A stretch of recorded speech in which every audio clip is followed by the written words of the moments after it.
This is Generation Z. Today we're covering something that most Gen Zers can't live without, the internet. Whether you first logged on to the World Wide Web on your family's clunky home computer or your childhood best friend's iPod Touch, we can all safely say that once we logged on, we never quite logged off. Say I would use Instagram or TikTok the most because one, I just love creating videos and posting on it and scrolling on the feed in general. Gen Z has seen several phases of the internet. A lot of us remember when Vine and the sepia filter on Instagram was cool, or just when social media was all squares in general. And nowadays, it feels like we're living in a whole new age of the internet. A lot of our generation largely communicates through social media, shares jokes that originated solely online, and dedicates a lot of time to creating an online presence. I don't know, maybe like TikTok, Snapchat, like those social medias. Social media has consumed all of our lives in one way or another. Some of us spend hours lying in bed scrolling through TikTok when we should be sleeping, and some of us are influencers dedicated to broadcasting our lives to the entire internet. Regardless of what digital footprint we're leaving, this ain't your granny's internet anymore. Algorithms watch every move we make and push hyper-curated content and advertises in our faces at every turn. So I can tell you my YouTube shorts scrolling. I do scroll YouTube shorts all the time. It's really bad for me, but I do it anyway. I see the most weird stuff because YouTube likes to recommend you random stuff you've never seen before. I know one of my favorite things to come across on my feed is a good meme. I think some of our other Gen Zers feel the same way. Let's take a look at what kinds of content our generation finds funny. There may be nothing more Gen Z than a Discord call.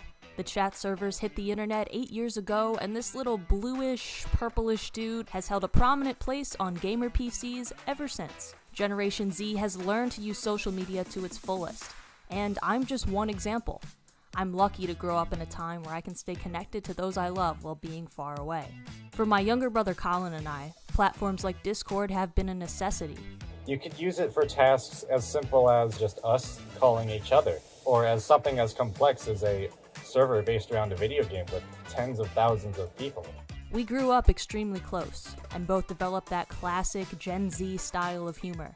Rather than memes being the latest trends, they now make fun of the current trends. People are still sharing memes of the troll face. Exactly, but now it's like ironic.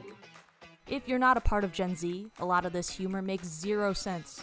And our mom's confusion at this nonsense has been the butt of the joke for years. What I remember about the Gen Z memes is I relate it to art, like surrealism. Dadaism, Dada is a movement in art. Once I saw that, then I understood a little bit more. I still don't know if I appreciated it. I don't appreciate that kind of art either.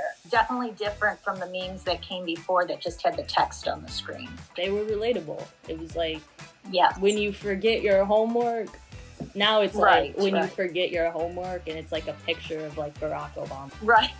The ones without text and just like some guy and a random circle in the corner and then a random swirl, and you guys would be laughing your butts off, and I just was like, I didn't get it. This strange red emoji with the letter B on it symbolizes the blood type.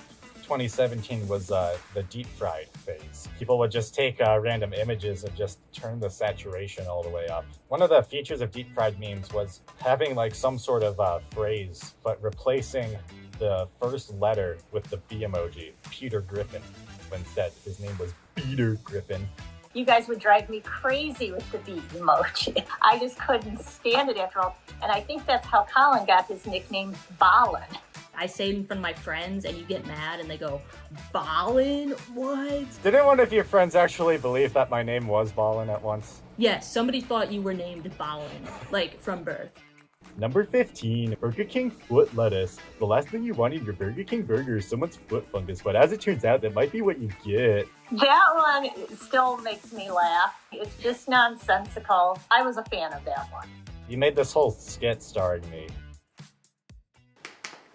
Burger King foot lettuce. The last thing you want in your Burger King burger is someone else's foot fungus. My mom may not understand Gen Z memes, but she can recognize the importance of social media in staying connected. Video call is everything. I can't imagine not being able to see you guys. Yes, I miss you, but I expected to miss you more. And I think I would have if I just heard a voice on a phone. But being able to see you, I feel like we're in the same room almost. So yes, it's made a huge difference.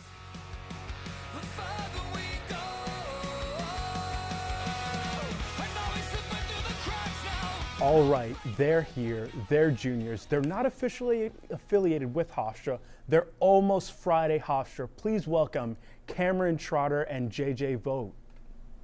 Hello, hello. How are you doing today? Thanks for having us. Yeah, thanks. So let's get right into it. Would you mind describing what kind of content Almost Friday Hofstra makes? Yeah, you want to go first? Sure. So we kind of have two kinds of content. We do every week on Thursday, we post Almost Friday captioned pictures that are submitted by other members of the Hofstra community. And the intention there is kind of to get excited for the weekend. That it's almost Friday. Friday's when the weekend starts, and it's going to be a good weekend, you know. And then we have videos. And the other is like short form reels or Instagram, TikToks, about a minute. And we do like outside interviews, and we interview people in the streets or people that are pivotal to our campus. And just short 1 minute videos.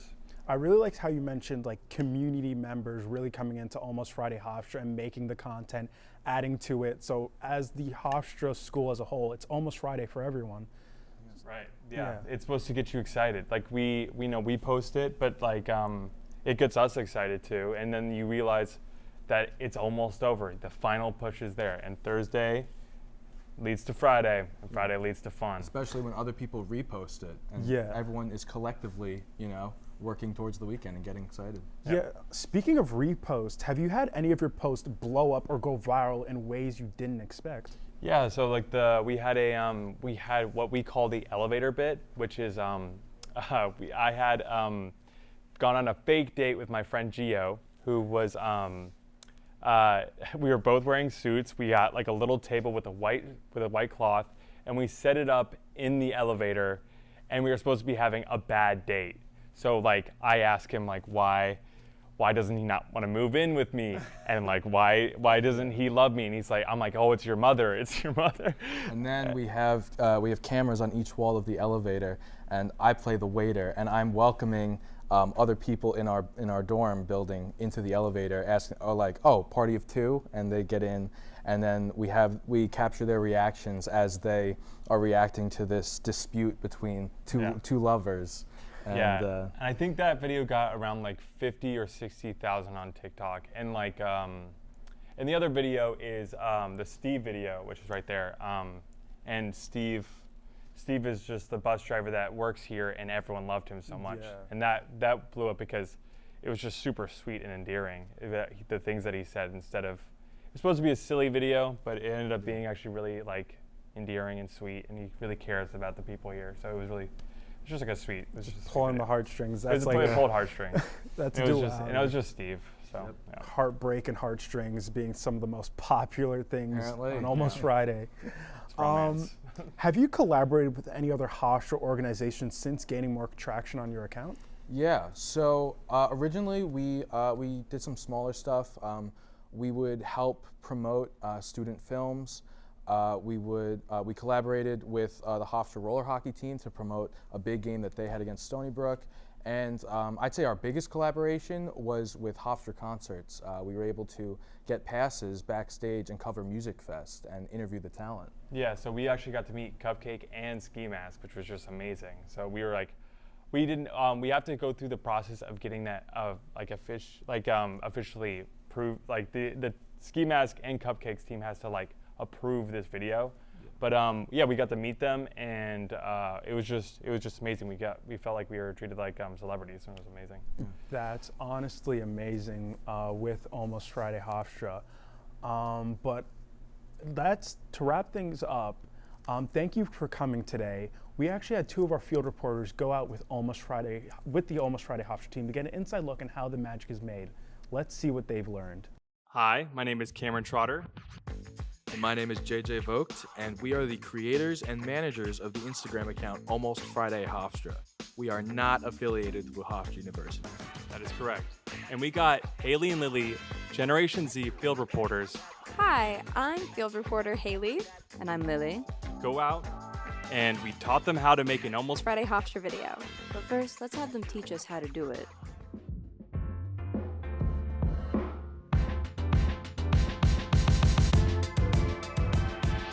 First step is coming up with an idea. What if we put on masks and we made people think that we were mugging them?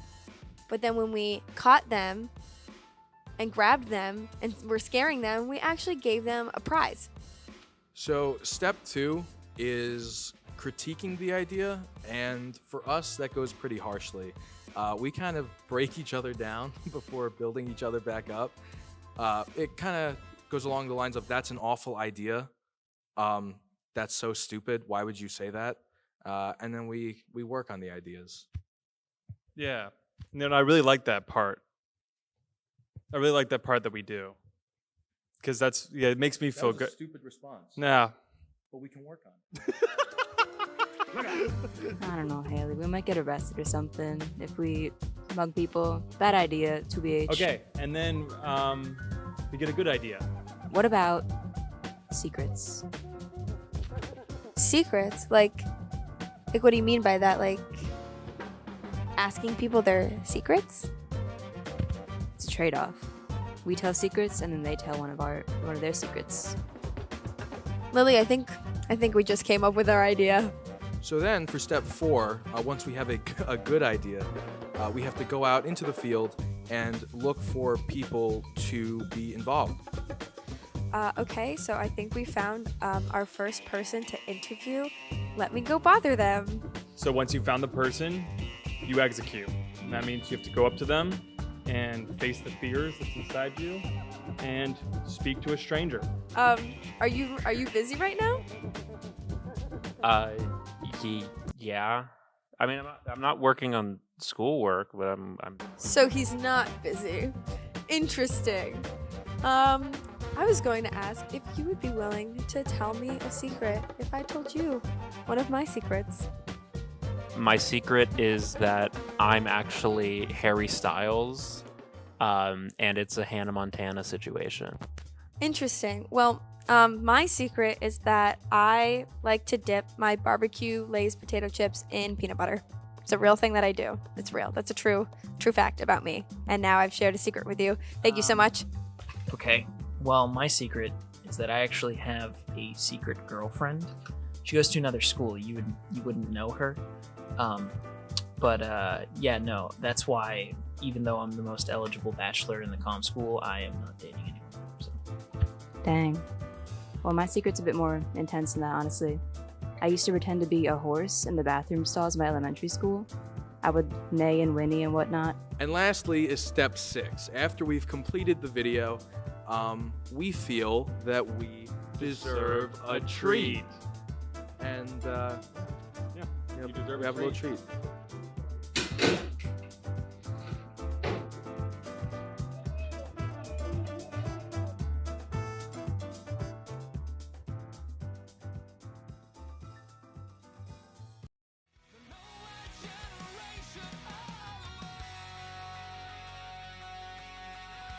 Welcome to The Divide. Today we have members of all different generations, a baby boomer, a millennial, and 2 members of Generation Z. So starting off with a question for the baby boomer, I don't mean to call you old, but you kind of saw the internet come about. What were some of the first social media platforms and websites you remember seeing? The first one was getting onto AOL, having an AOL account. That started to expand to Facebook. So it was really great at first to be able to get a lot of information in a short period of time. And then it became a little hectic. That is very true in today's new social media is popping up every day. It's a lot to keep track of. And for the millennial, what social media platforms do you remember using before modern social media took over? So I remember AIM. So AIM was the only way to message your friends. We didn't have all these other platforms.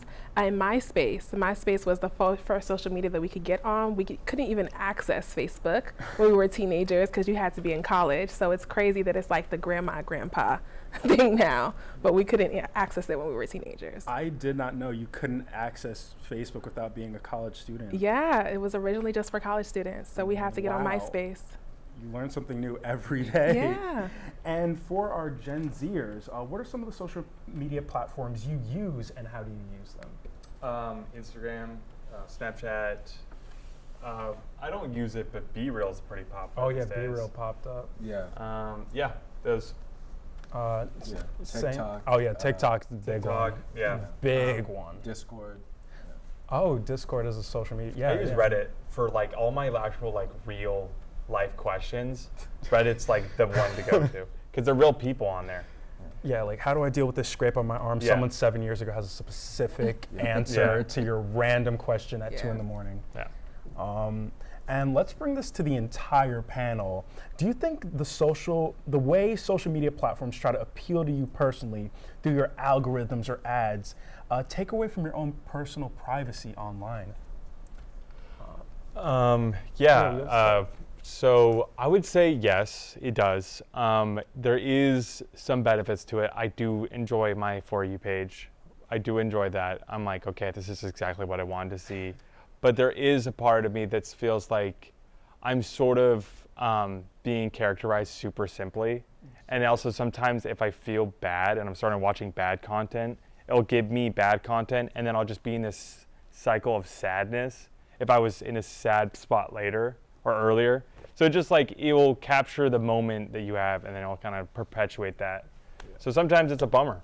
I would say that it's fine for platforms to show you content that the algorithm decides that you would probably want to see. I think where we fall into a little gray area is with advertisements, when platforms understand what content you like and then will show you ads for products or services. I think that that kind of can get a little troublesome. Definitely, and with the wiser generations. The internet is really saturated. There's a lot going on in the internet, so I understand why they want to narrow it down to what you want to see. But it does get a little bit tricky because I think that people should have the option to opt out of that if they want to go to another part of the internet. So the popular thing now is like, this is what's on my side of the internet. But what if you want to be exposed to other things? I think that is where it gets sticky. These little like echo chambers our algorithms form with us. Well, for me, being in the older generation, I've just recently started to buy certain things online. And the problem that I come up with is I ask for one thing, and then I get 500 emails of things I have no interest in, and I can't get them to stop. And then all of a sudden they ask for my phone number so they can confirm, and then all of a sudden it gets to somebody else, and then you don't know who you're talking to all the time. There's all these different people. So it's just a never-ending cycle. But thank you all for your wonderful answers. So now let's hear from someone who knows a lot about social media. Tone Francescini, known also as Tone France on his platforms, is not only a Hofstra grad, but a social media influencer who garners great success through his TikTok videos, where he appears sometimes as various characters and in relatable sketches that we have all experienced in our lifetime.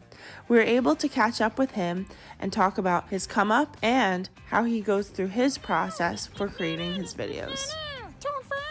I've been doing this since March 2020 when COVID started. We all got sent home from college, and I was kind of looking for an outlet to get all my creativity out because, in the comm school, we're always filming and doing projects. So I was kind of looking for something, to fill that void. So I was, in the middle of, the pandemic, and I needed a way to get my creativity out, I guess. So I joined TikTok and started posting just random skits on there with the character that I use today. And that sort of took off. And I noticed that was my first video to get over 1 million views. So I was like, wow, I got to try doing this again. And it kept working.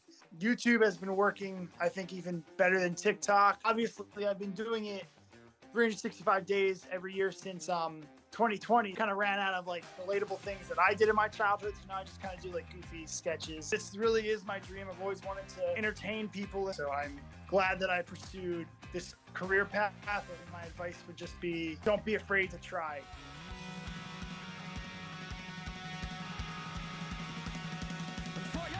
We're here with a very special guest. He graduated from Hofstra and now he's got 1.3 million followers on TikTok, and he's back to speak on his viral fame.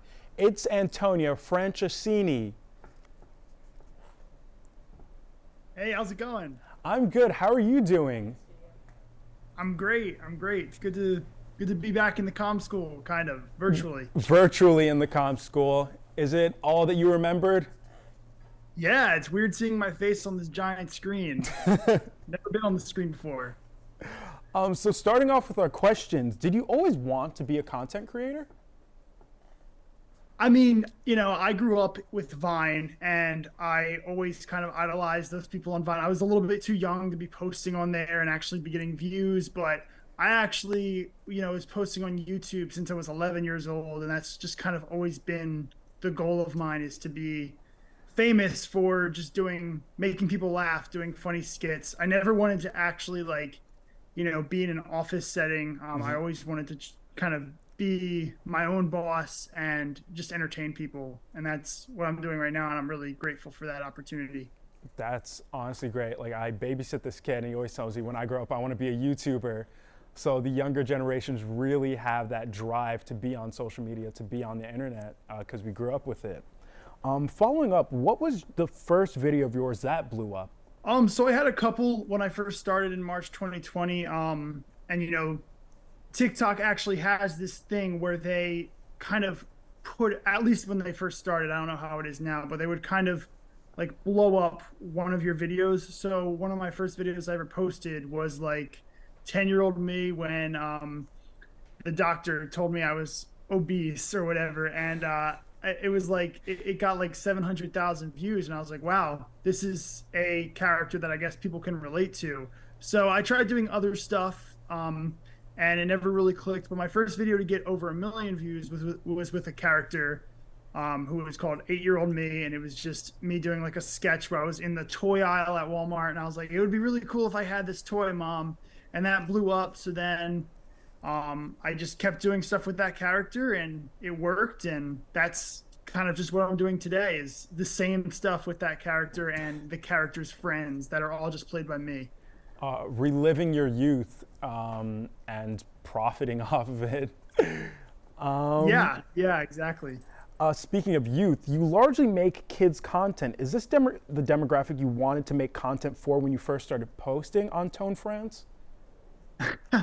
No, not at all. I mean, I never really had like a target demographic. I was just kind of like, I want to make content. I want to make people laugh. I actually, for a while, was dressing up like Jesus because I had even longer hair than I do now. And I had the longer beard because of COVID. And I mean, it would, you know, those videos would do well, but they never really got as great of views as my kind of 8-Year-Old Me content. It just so happens that the people who watch 8-Year-Old Me is 8-year-olds. So my demographic is around like, you know, I've had from ages like 5 to 12 tell me that they, like, parents reach out and say that their kids watch my content. I even have some kids trying to message me on like Instagram and stuff. And it's so cute. And I love knowing that there's people out there who watch my content.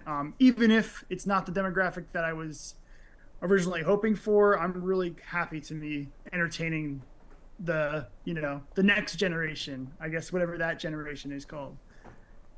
Well, thank you so much for all your insights on how you use social media, how you use Tone France, and I wish you continued success with your different platforms.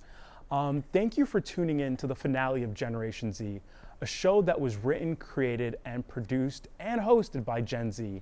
Before we sign off, let's see the folks that made this program possible.